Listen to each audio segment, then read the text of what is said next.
Okay, YouTube, thank you once again for joining us. It is the Four Middle-Aged Guys. Oh, man, you Four started already? Middle-Aged Guys. Yes, of course I started. Do that shit again, man. No, I'm not. No, I'm should have not. been ready. Oh, go ass fucked up, man. I'm not doing this again. See, All right. Stay ready so you can be ready, as they say. Exactly. Be You were prepared. born ready, Gray Mouse. Okay. Yes, that's Gray Mouse 1. I am the Reverend. The theme here. And Shane Long, 30 to the 2. Indeed. We're going to go ahead and we're going to continue on talking about Voltron. That's the bullshit that we're going to be going on about right now. If you haven't seen the previous video that we just put out, we loved the absolute fuck out of it. And on the risking the, sounding gay about it, yeah, I loved it, okay? That's just how it is. Guys, open If I floor. could take it to a date and marry it, I would. That's how much I like it. I ain't gonna lie about it. I mean, one thing that Theme mentioned that we haven't mentioned much of about was the soundtrack. I mean, Yes. if you just watched it and then you listen to the soundtrack, I mean, oh my God, man! It told the story. Yeah, exactly. It told the story. Yes. The soundtrack told a story, and that's why I'm like, I have to get my hands on it. Yeah. Damn it. And I think you mentioned it before, was the way they formed Voltron. I love that new animation. I mean, they still did the going up as in a rainbow and Look, at least in a rainbow. At least they didn't go it up was, man. and just come back down as big ass robot. Yeah, I mean, it was great. And they did pay homage to the original by having They showed how red, the red. pieces actually interact and connected. And the one thing I did like about it, because in the original, the red and the green lions always roared when they connected. And in this one, after the arms connected, both of them did the same thing. The arms, everything got bigger and extended out when they connected. And, I'm like, and interesting. if you didn't notice, the green lion had a shield on the side of it, and the red lion didn't. So you knew which one was defense, which one was offense, and it was just beautifully put together. The everybody was all like, it looked funny. I remember the first video back in the day was all like, oh man, it looks funny. Now after seeing it, it was beautiful. And when Voltron busted out a gun and started blasting on folks, I was like, that's the business. Cannon. Oh yeah, you talk about when Hunk put his weapon into the lion, and that I was like, yes. Wait a minute, it was before that. My lion is telling me to do something. Don't think we're not Voltron yet. Yeah, right. Oh, and there was one point on there that I loved. Was when they first did the sword, they pulled it out like it was an actual sword. Yes, they pulled it out. They didn't have him. They didn't have red and green connected the first time. No, it was Lance that did it by himself. It went on the side and came out from the side like the actual sword. I love that. It was Lance that did it by himself. I mean, Lance, it was Keith that did it by himself. And I love the way they had it come from the side. Because the lion told him to do it. Well, when they went to go form Voltron and the red and the green lion did their own animation, like they were crossing and stuff. I was like, and then like you said, that was sweet when they was when they were going up to form it, they were crossing and then like. The only thing I'll say is they didn't have the blue or the yellow do a whole lot during the formation, but hey, I digress. Yeah, the funny thing about it is that when they first set of lions that they found, as far as the blue and the yellow, when they found the yellow lion, they had Hunk actually piloting it by himself. It was fucking awesome, That was one thing I wanted to touch on. Every lions have their strengths individually. Mm-hmm. So you have Hunk running into everything, ramming everything, dude. And I was like, every aspect of these lions and what they can do due to the character makes a whole lot of sense. But the red lion was very aggressive. The yellow lion was tough as hell. Fire. The green lion was like real agile and cunning. And it can cloak. I don't know. Yes. He's the only one that can cloak. The green lion. The blue lion, I'm still trying to figure out what was so special about him because Lance. Ice. Yeah, ice. I know the ice, but he was always joking, joking, trying to show off that you really couldn't. No, the funny thing about the blue lion was that, as far as what I see, as far as its capabilities, they haven't quite explicitly said it, but he fits in the middle of everybody. All right. And the thing is that Lance himself tries to be so much better than everybody, but he himself is just average in comparison to everybody else. Like I said, like I said earlier, you couldn't really tell because he's trying to be a tryhard. Yeah. But that spoke volumes for Lance's character. What spoke volumes too is even outside the Lions, Hunk was the Pedge was the freaking computer guru. She was a communications officer and navigator. Correct. Even outside the Lions, they had stories and purpose. Now, I have to say, to me too, one of my favorite episodes was the one that started off with Pidge being mad at Shiro, and then by the end of it, thanking him and being pretty appreciating what he did. Yeah. Because I could have swore that his brother and because a lot of people could have swore that the team was gonna break up and everything, and the way they played that whole episode out was just, to me, that's one of my top two, because it went from bad to just a nice way they. And I love the way that this is episodic. You can't jump episodes in this thing. No, you can't.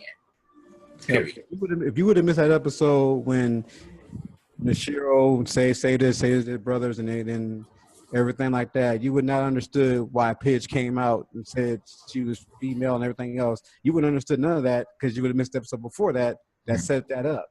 Yep. Well, one thing that really got one to the next, pretty much. One thing that really got me was that Princess Allura had a story. She actually had a purpose and a story, and she was relevant to all the episodes. That was the first thing I pretty much said in the last video. Let's just say this right now. Touch to it.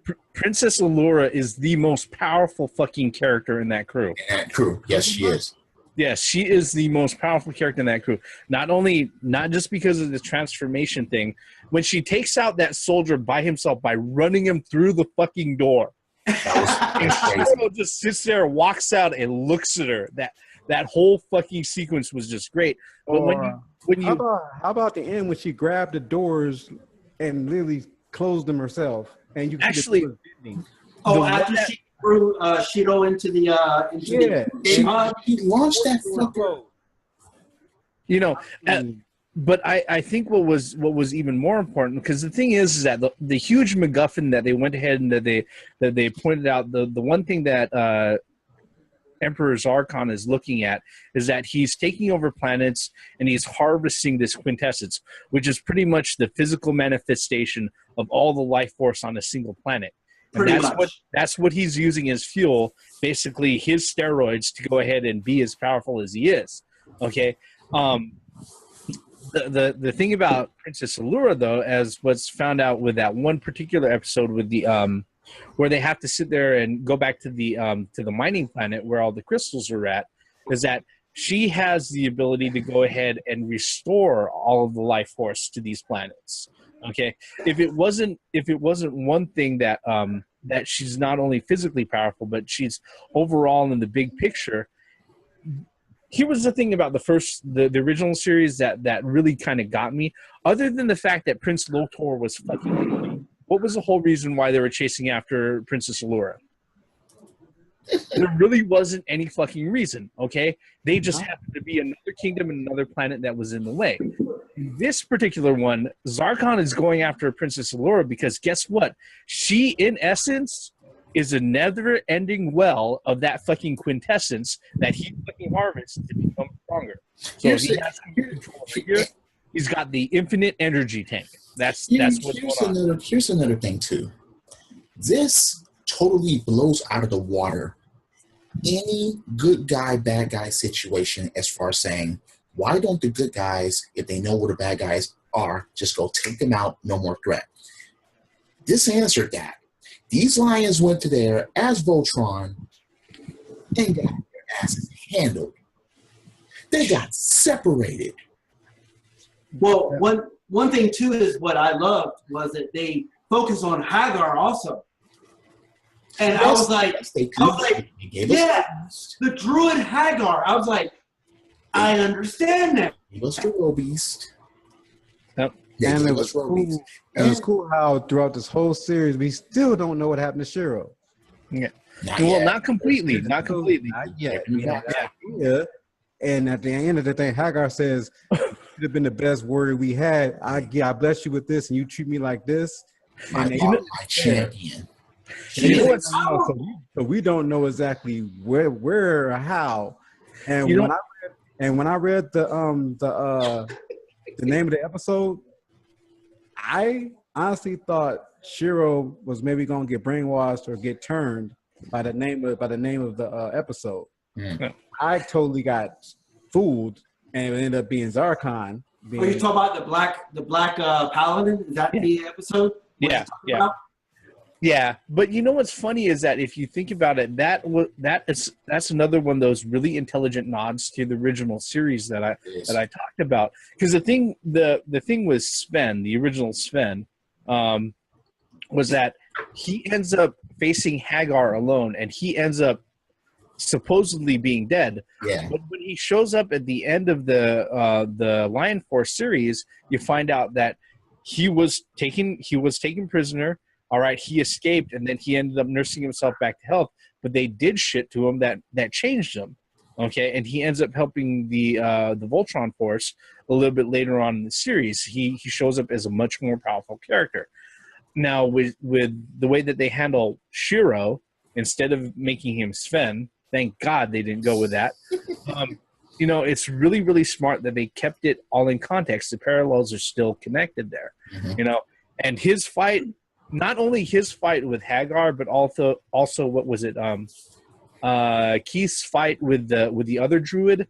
If the druids are that badass, yeah, you can understand why they have their position in the Galra Empire. Oh yeah, no doubt. Yeah. Yeah. Who was Voltron's actually gonna walk in and kick butt and go home. No, it's not going to be a race to go on Voltron and pull out the fucking blazing sword and then just do what they do. During the battle, they had to separate. No, they got forced. No, they got forced. No. So when they were trying to go against that road beast that shot off all the lasers, they had to separate. Yeah. They couldn't beat it together because they couldn't figure it out. Nope, they had to figure it out later. Yep, and I was like, interesting. So it's not just going to be like, leading up to the point, and they're going to form the alliance, and they're going to chop everything up. No. And they're going to wait 10 seconds, and then it blows up. Yep. What was the commander theme? I'm on our line theme. Yep. Come on. Sometimes in the old episodes, the forming of Voltron lasted longer than the battles. Yeah, that's true. What was the name of the commander? I can't think of it right away. I can't think of it off the top because they imprisoned him. His character was really deep. That's what I'm saying. I mean, every character was deep. Even Hagar. When Lance was about to get jettisoned out of space. Oh yeah. It's funny how. Yeah, they both look at each other like, well, "What are you doing? What are you doing? This ship is trying to kill us." Yeah. I was attacked by food where I was almost sent out in space. When you can't trust food, you got a problem. I was like, okay. You can't trust food. I was just like, oh God, they still, with their lives on the line, they still added essence of comedy into it. And that's great. Like the comedy with Lance and Princess Allura. You know that Lance thought that Princess Allura was hot for him, right? The introduction of Princess Allura, where he sits there, he's like, "Hello, pretty lady," and then she just fucking turns him around, locks him up, and throws him across the room. It was like, yeah. Or then Karan, goes ahead and he shows up and he's like, "Well, if you would have done that, I would have busted out my." What? Oh yeah. Wow.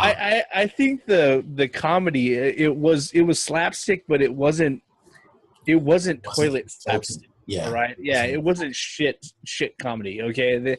It wasn't out of place given the things and everything, but it also wasn't overbearing because there were times where were really, really solid in what was going on. I mean, when they were getting attacked by the castle, okay, yes, the situation was very dire, but when they were looking back at it, if you think about it, as a viewer, you sit there, you think about the situation, and you're like, these guys were just attacked by a food machine. That's fucking ridiculous.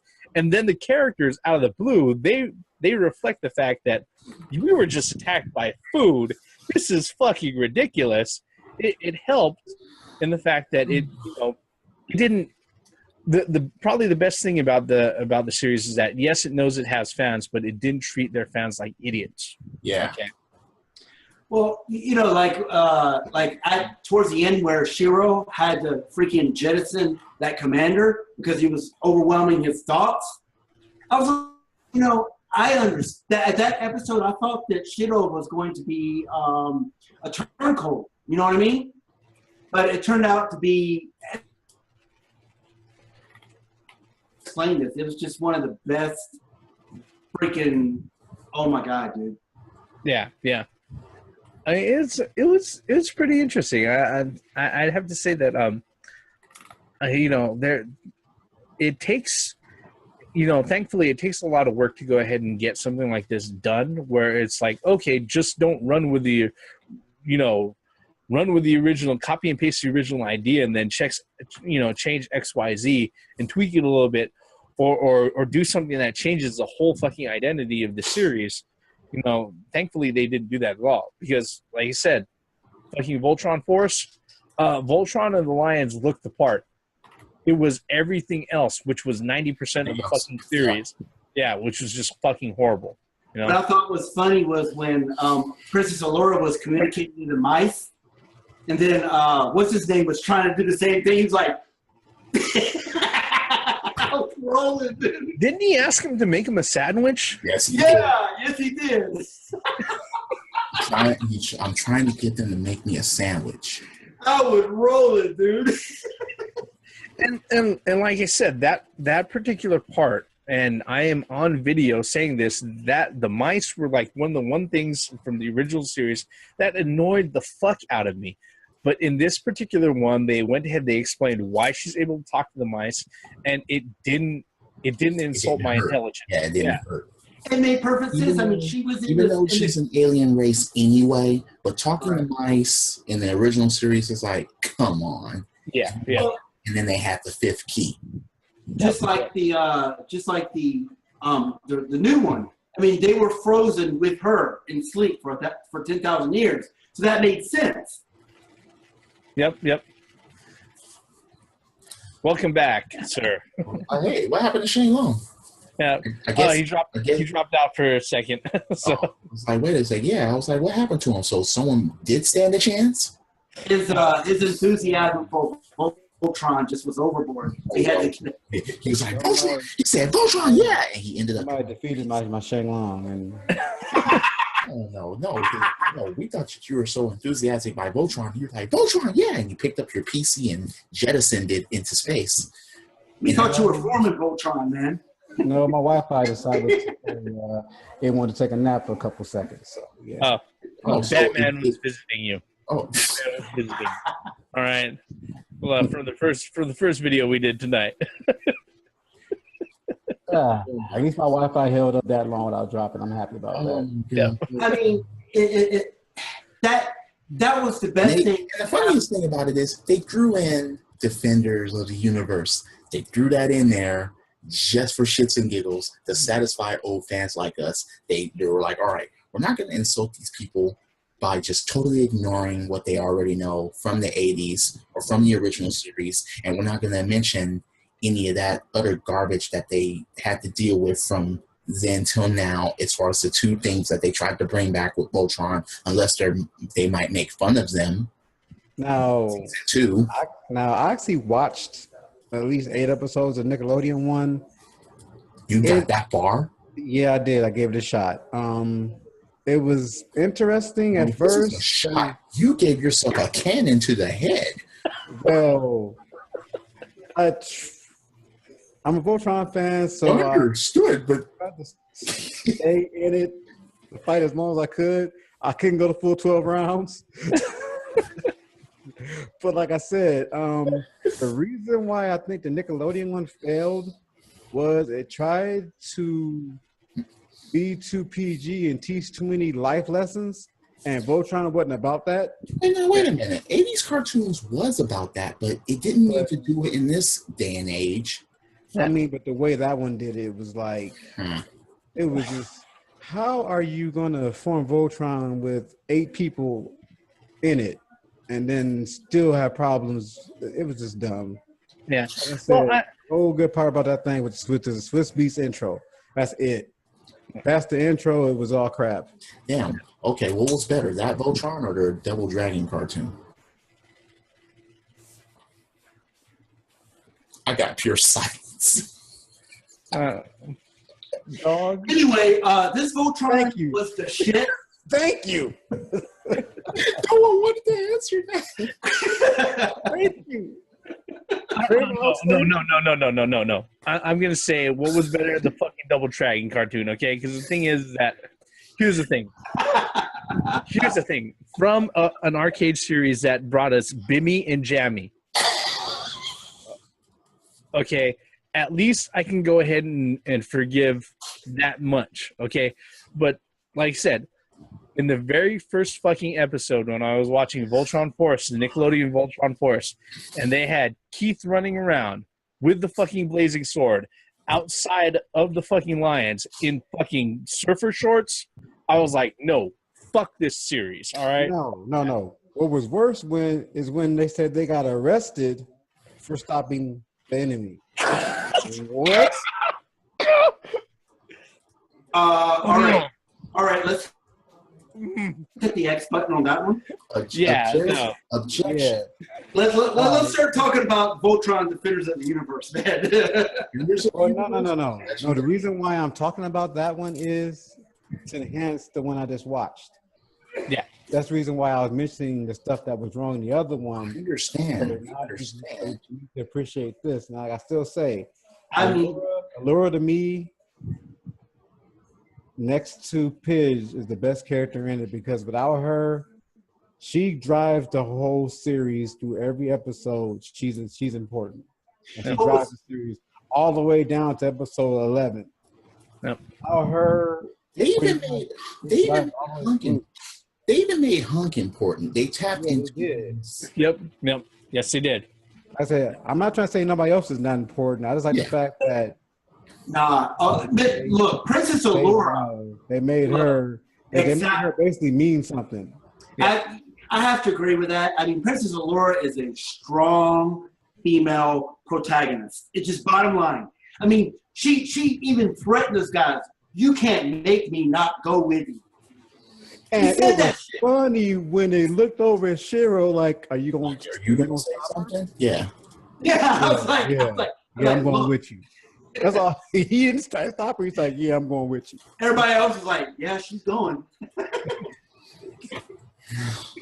It was just a business. All the way on through. I mean, keep this series going. 5 seasons, 8 seasons, something like that. Don't end this prematurely. Keep this shit going, please. And like I said, I'm really, really happy that they did keep a girl pilot. It was just interesting the way they set that up. Yeah. Pitch. The one that you didn't expect to be was, because I gotta admit, first couple episodes, I thought it was a little kid. Yeah. With Pidge, right? What if they remake Silverhawks and their Copper Kid is a girl? It would if they can do Silverhawks the way they did Voltron, I'm all for it. Being a female wouldn't bother me. It wouldn't bother me if they do it right. I was just throwing that out there. If they did it right, but still Hart was a man, we got problems. I'm just saying. If they do, wait, no. If they switch Steelheart and Steel Will, if they switch, no, fuck that. Tallyhawk is a fucking rooster. No, Tallyhawk's a pigeon. Look at Great Mouse.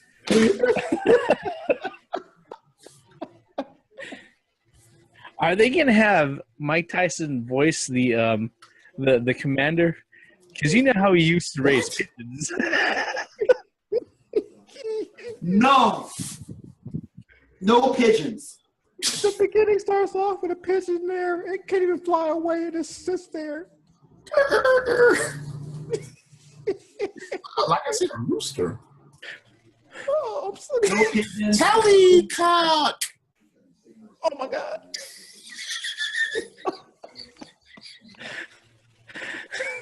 And on that note, Reverend, maybe we should. That's what this will do. Before we get any. That's what this will do to middle-aged guys talking bullshitting about nothing. Hold on a second. Hold on a second. Yeah, okay. Give me a second. We'll get back to Voltron. I gotta reload. Okay. I gotta reload. In a minute. And I don't know if you guys did a video, but we gotta talk about the Thundercat reboot. We got to talk about that one. I don't think we need to. Talking about the Thundercat reboot fucking pisses me off for the fact that Nickelodeon did what Nickelodeon does, and they didn't fucking finish that series. No, Cartoon Network One season? Cartoon Network. Yeah, they did one season, and that was it. Man, the Eye of Thunder never even opened up. Yep. Let's go back to Voltron. Yeah, let's go back to Voltron. Okay, let's go back. We're talking about Voltron, man. We're not talking about let's form Voltron here. Let's form Voltron here. Wow, we got 4 middle-aged guys. Yes, we're missing Theory. And then We're missing Theory. Jeez. Damn it, that's when we can forward Voltron. Oh, it's like back when we were kids. We're missing a piece. Yeah, and it's not going to work. We're missing a piece. Oh, my God. Goonies reference. Man. No, but I'd have to say, as far as this particular one goes, and let's go ahead and wrap this one up, because I think we're going to need another 30 minutes if we don't. This is one of those series that, like, it's just incredible what Studio Mir did, and I'm Look, hey, hang on. Let me just wrap this up real easy. We've waited 30 years for some good ass shit. From Voltron. And we finally got it. And I want to end with this. I'm happy they didn't glitter force it like they did with Glitter Force. What the fuck is glitter force, man? If you don't know about Pretty Cure and the way they get suited, I'm just happy they did it justice. I think Theme knows what I'm talking about. I talked to him about this before. Yeah. And they totally rechanged it and said it was a Netflix original. I'm glad they didn't do that to Voltron. Thank you, Jesus. I mean, I just cannot believe. I went into this with the lowest expectations. You should go into everything like that, though. And I came at the end of it, and I was like, "Fuck yes!" You think Give me second season. Remember, I went 8 rounds. You had no expectations. I knew better. I knew better about that other bullshit. No. Yeah. Oh, Lord. But if this is any indication, Voltron Legendary Defender, watch that shit. Watch that shit. I don't care. Just I'm gonna say it like this. If you don't have a subscription, like I said in the last video, it's worth the $10. Look, fuck that. Peg leg it and fucking hook that shit. That's all I'm saying. Somehow, watch that shit. In other words, we don't care how you fucking watch it, just fucking watch it. Because you will fucking enjoy it. If you gotta find a torrent, if you gotta look at it on YouTube, if you gotta go to your neighbor's house and look through his window. Look. Exactly. I don't care. Look, if you're an 80s kid, you have to watch this shit. If you grew up in the 80s or 90s, if you were a 70s child or 80s child, you have to watch Legendary Defender. It's just as simple as fucking that. It's, man. Damn. Reverend, finish this off because we pretty much been... We went on right field, dude. Go ahead, Reverend. Bring us back. We called the shot left and it went right. Well, we are the middle-aged guys that bullshit about nothing. True. I mean, obviously this particular video was us just going ahead and giving our random thoughts on Voltron Legendary Defender. the type of things that we weren't able to cover in our structured video. All right. With that, I'm gonna go ahead and bring this one to a close. Like I said at the end of every video, if you're so kind, hit that like button, hit subscribe, leave us a comment below. Every comment is the start of a brand new conversation. And with every conversation, doesn't matter if you agree or disagree, that's what these videos are good for. We are the 4 middle-aged guys just sitting about nothing. Count it, 1, 2, 3, 4. I am the Reverend. The theme here. Great House 1. Time on 32, Donna Thur's connected. Oh my God. Out of all the remakes, this is the one. This is the one that they did absolutely fucking right. I mean, so like a Jet Li movie, it's the one. Okay, wait. Let's think about all the reboots for a second that they've done with movies, TV shows, and cartoons. Reboots usually don't work except for that cartoon. I don't know. That's the only reboot that works. DreamWorks. If you can do this with Pirates of Dark Water, Turbo Team, fucking Silverhawks. Yeah, please. Remake G.I. Joe like this. No Tally Hawk. No Tally Cox. Tally Hawk. No Tally Hawk Cox. No. Tally Hawk. No Tally Cox. No, it won't be a pigeon unless Nickelodeon makes it. No. Take us home, babe. Take us home. Take us out of here, dude. Take it. End it. Credits. Words going up in globes and shit at the end. Produced by the middle-aged guys. Whatever. Damn it. The end. You know what? I'm just waiting for that evening news report to come up. Middle-aged man arrested for staring through the video of his neighbor watching a Voltron cartoon while being taken away into a paddy wagon was yelling, "What is he going to be? The middle-aged guys told me to." What is he going to be? A peeping Tron? Peeping Tron? You want to watch Voltron? Come on. Also, your neighbor's window, do this. Damn.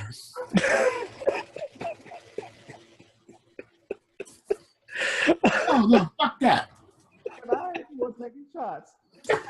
Credits. We out.